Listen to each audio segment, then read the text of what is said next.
First off, if you haven't completed this game yet, worry not. This review will be spoiler-free. We'll be talking about some of the story's events that happen early on, but nothing late game. Now, without further ado, let's get started. As anyone even remotely familiar with gaming would know, The Legend of Zelda is a household name and without question one of the most influential franchises in gaming. Throughout the years, the series has built a rich history. The franchise has seen many different variations of its beloved characters Link and Zelda, as well as countless variations on the game's world and story. The Legend of Zelda Echoes of Wisdom is no exception to all these art style and story variations the series experiences from one game to the next. However, this game might have some of the most dramatic variation we've seen. Zelda is our leading character this time around, instead of the series staple, Link, which brings a fresh take on gameplay, a take that is familiar in ways and quite new to this franchise and others. Which brings us to the question, does it hold up, or does this game drop the ball?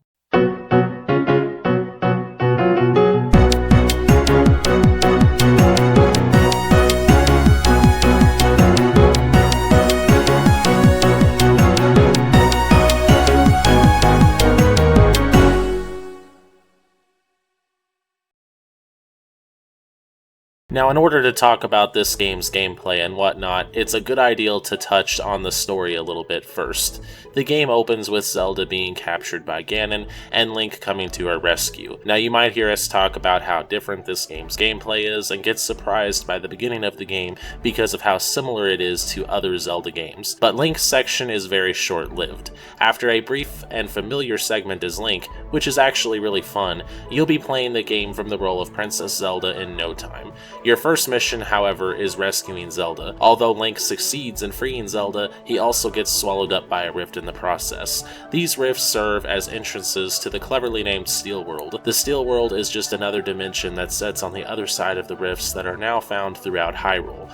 What makes it so terrifying is that anything that enters the Steel World will eventually disappear. People, animals, objects, anything. The Steel World leads to oblivion. So it goes without saying that Link and other citizens of Hyrule are in deep trouble with these rifts popping up. After Zelda returns to Hyrule Castle, her father is also taken by the rift and then replaced by an imposter who attempts to blame Zelda for the rifts appearing throughout Hyrule. This leads to Zelda being imprisoned and scheduled for execution. Wow, that's cold. But hey, innocent till proven guilty, right?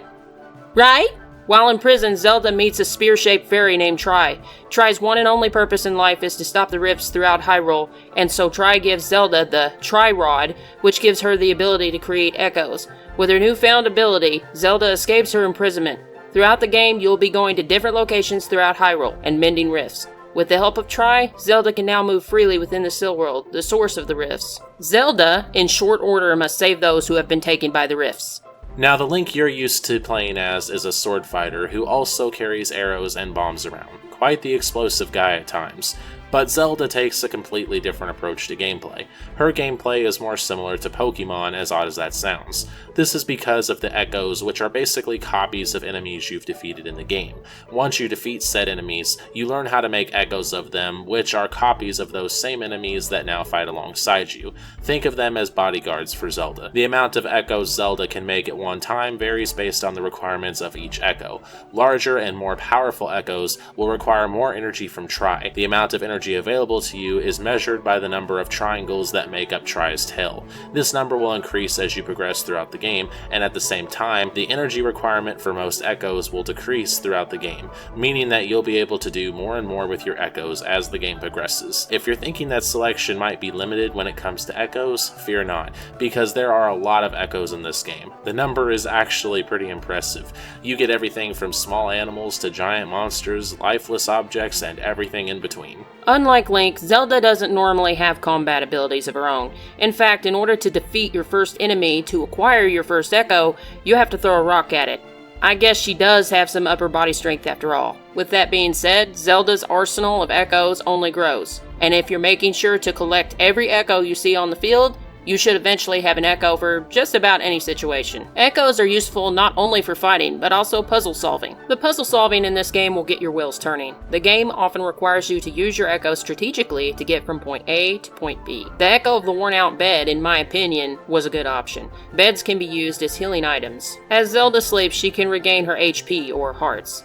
Perfect if you're in a pinch. I found myself playing chicken with the bosses, which I found hilarious. As you progress through the game, you'll get better versions of the bed, which will restore hearts faster, but the trade-off is it will take more tail segments to make. Some echoes will always cost more than others. Echoes can be used for all kinds of things. Use them as bridges, ladders, etc. Like the masterpiece known as Tears of the Kingdom, this game kinda lets you solve things your own way. It's not nearly as open as Tears of the Kingdom, but it's still a game that lets the player test the limits of what's possible, and I think that's really cool about this game. As far as echoes go, there's a lot of great ones in the game, and then there's some that aren't very useful. For the most part, all of them have something to offer. Some of my favorites include Lizalfos level 3, Darknut level 3, all the types of Octo Rock.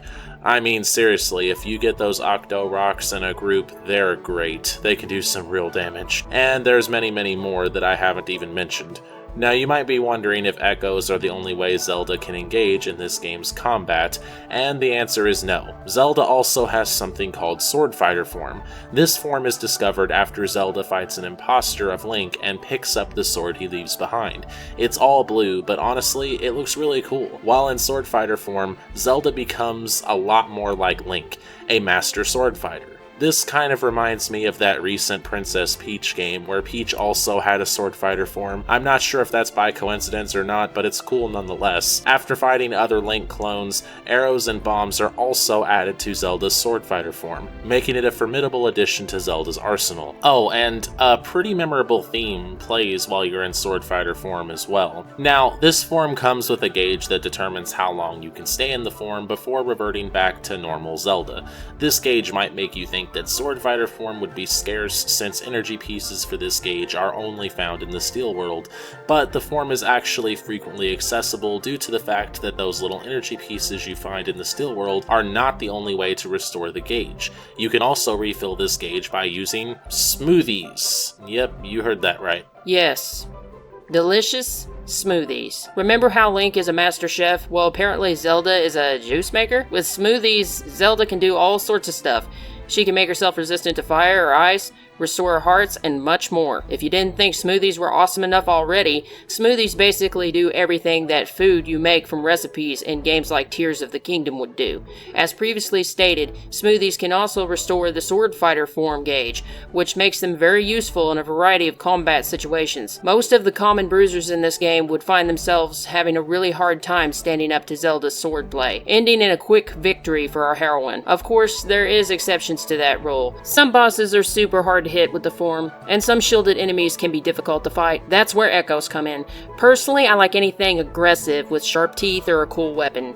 I like to sick them on my enemies and watch them go to town. Early in the game, I like flyers like geese, which are bats. And as the game goes on, Borblins, pigs, chompfins, sharks, babas, man-eating plants, wolves, Lizalfos, Ignazol, and Darknut too. Now, aside from Zelda's echoes and sword fighter form, there's one other way to approach combat in this game: automatons. These are little robots that are made by Dompy. This guy's automatons are great, so don't miss out on his side quests. That side quest is how you make the automatons, after all. Automatons are basically robot versions of various echoes you learn throughout the game. Now, they're really cool because they're a mixed bag of pros and cons when compared to echoes. On one hand, they offer incredible power, but on the other hand, they're slow to start attacking because you have to crank them up before they even start their assault. On top of that, if they take too much damage, they break. Once they break, you have to take them all the way back to Dompy for repairs before they can be used again. So simply put, you're trading convenience for power when using an automaton over an echo.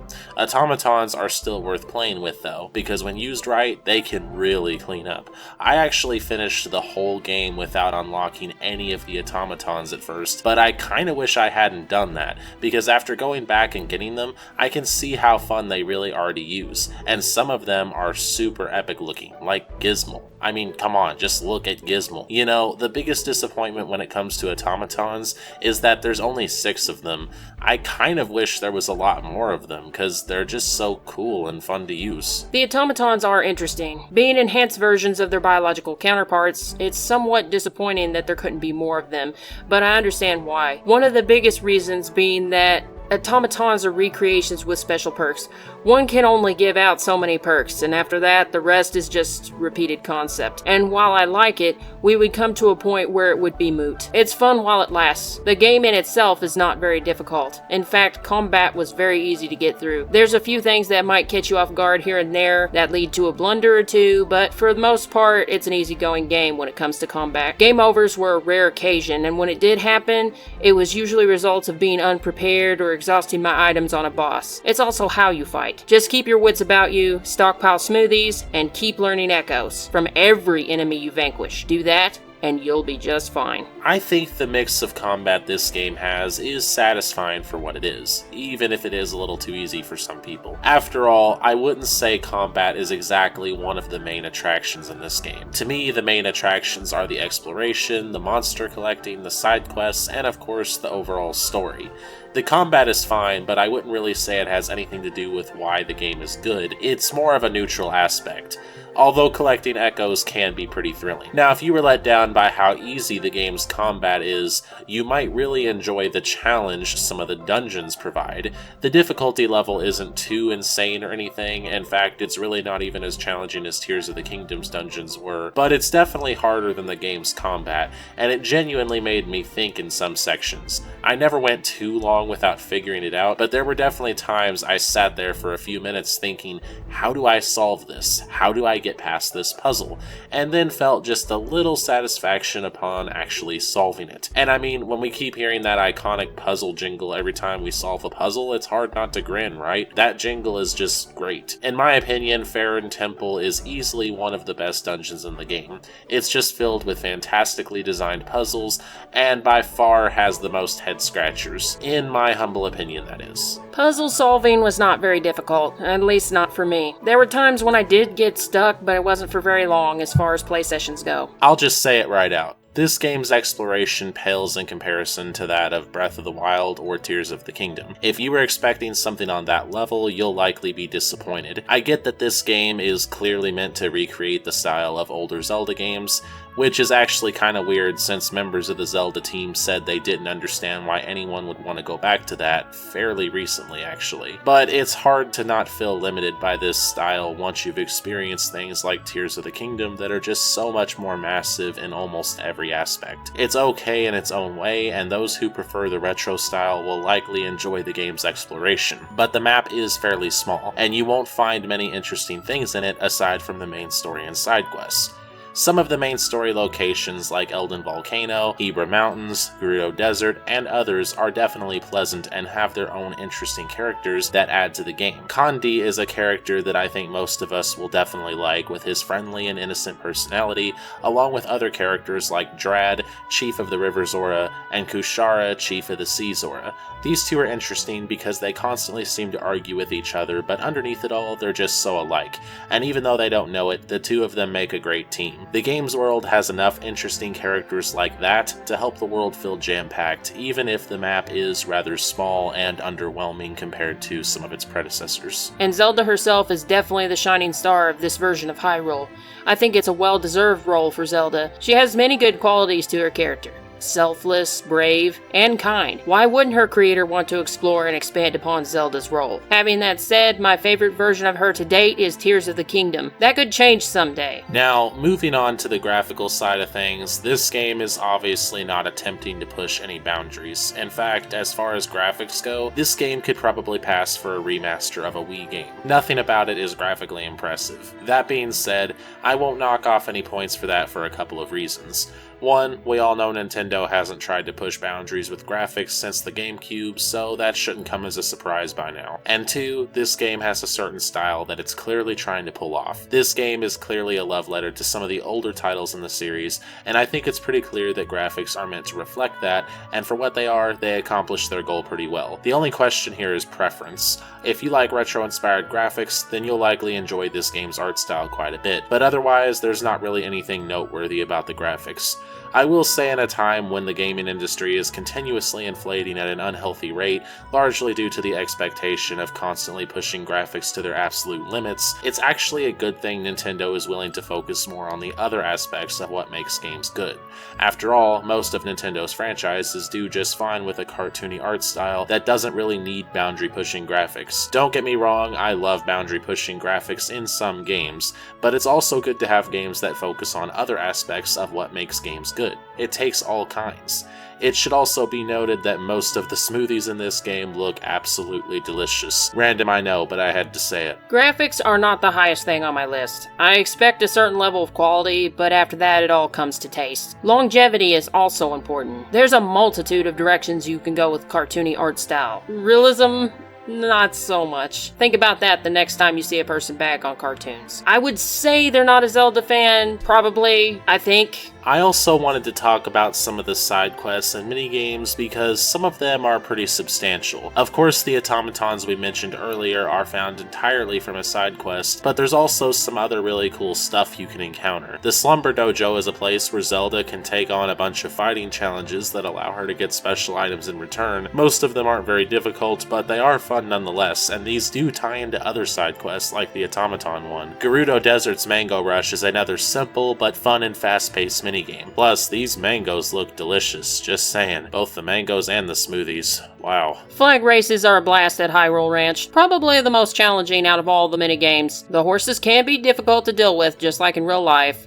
Not hard, but you might work up a sweat on a couple of the tracks. Plus, it allows you to spend more time with your beautiful horse like the rhinestone cowboy or cowgirl that you are. Oh, and did I mention that your horse can be summoned with a carrot echo? Forget carrots! I want to poof in a hamburger. Yes, I know horsies don't eat the hamburgers. The hamburger is for me. Chill out. The key to success is learning how to steer. Steer. Get it? If you didn't get it, just disregard the pun I just made. As an example of how cool the side quests can be in this game, we can also talk about outfits. Zelda has a decently sized collection of outfits in this game, ranging from one that looks like Link, to one that is pajamas, and one that lets her talk to cats. Yeah, there's actually a side quest that requires you to speak with cats, and there's an outfit that allows you to do that. You can actually talk to a cat in this game. I know I sold this game for a large amount of people just by mentioning that. There's also some really fun optional encounters in the game, like the smog boss fights. This thing is weird looking and somewhat irritating to fight, but the fights against him are really well designed. I have to say that. Now, I also have to talk about the music because, well, this is a Zelda game. And Zelda games are kind of known for their great music. The music in this game is pretty good. Most of the music isn't that memorable, but there are a few outstanding tracks. I really like the music that plays when Zelda enters Sword Fighter form. It's really triumphant and embodies the power of the form well. In my opinion, the most memorable track in the game is the one from Faron Temple. This track gives me a mysterious and dark, but also curious vibe, and it's just really, really good. It stands out from the other tracks in the game in my opinion, although there are a handful of really great ones. While mostly not as cinematic as Tears of the Kingdom, it was pretty high on the list. Next, I'll be touching on the story, and I won't be getting into any late game spoilers as we said before, but I will be talking about some of the game's earlier events, so if you don't want to hear any of that, you could skip this next part. This story honestly isn't anything mind-blowing, in fact, it's pretty standard.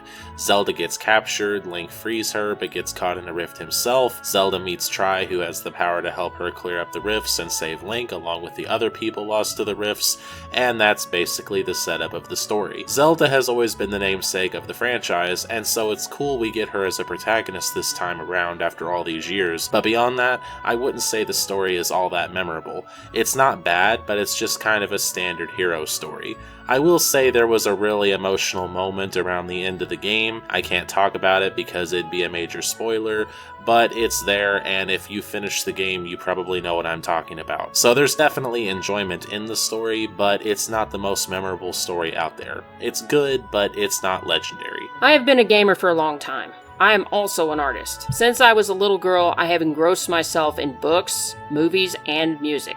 Yes, some music tells a story. I even fabricate my own characters and lore, although some of it is lost to time. You get it. I know the field very well, and therefore hardly nothing surprises me anymore. So for that being said, I judge a game not for the story, but for the content and quality of content. For things like how the story is written, are the events in proper order, are there any plot holes, are the scenes and characters believable, can I care about these characters? Even though Echoes of Wisdom is not very cinematic, it still managed to strike me, especially in the end. For the less cinematic parts, the game holds up pretty good with mechanics, but could go stale over time. Battles are not as thrilling as they should be, in my opinion. It's not on par with Tears of the Kingdom. Verdict: the story is not the game's strong suit. This game is for longtime fans, as this game, to my knowledge, is more like the older Zelda games, a return to form. However, if you like the new, cinematic direction the Legend of Zelda series has taken, like me, you may not consider this to be a good ambassador. The verdict is that Echoes of Wisdom is a good game, but it's not for everyone. It certainly has a lot of charm, and it accomplishes its goal of being a nostalgic game very well. That being said, if you're looking for a more immersive experience or a more immersive world, this may not be the Zelda title for you. If you love puzzle solving, monster collecting themes similar to Pokemon, and just having Zelda as your main character, then this game is definitely for you. If you're a fan of the Zelda franchise as a whole, I don't think you can go wrong with this game. It does have a nice depiction of Hyrule, and it's really fun at times. I have to say, I really love the monster collecting themes, and it also makes me think that anyone who's a veteran of the Pokemon franchise would enjoy this game as well. But that's just my opinion. All in all, I think this game has some shortcomings, but it's really good nonetheless, and that is where I'll leave it. Thank you guys for watching, and please like, comment, and subscribe.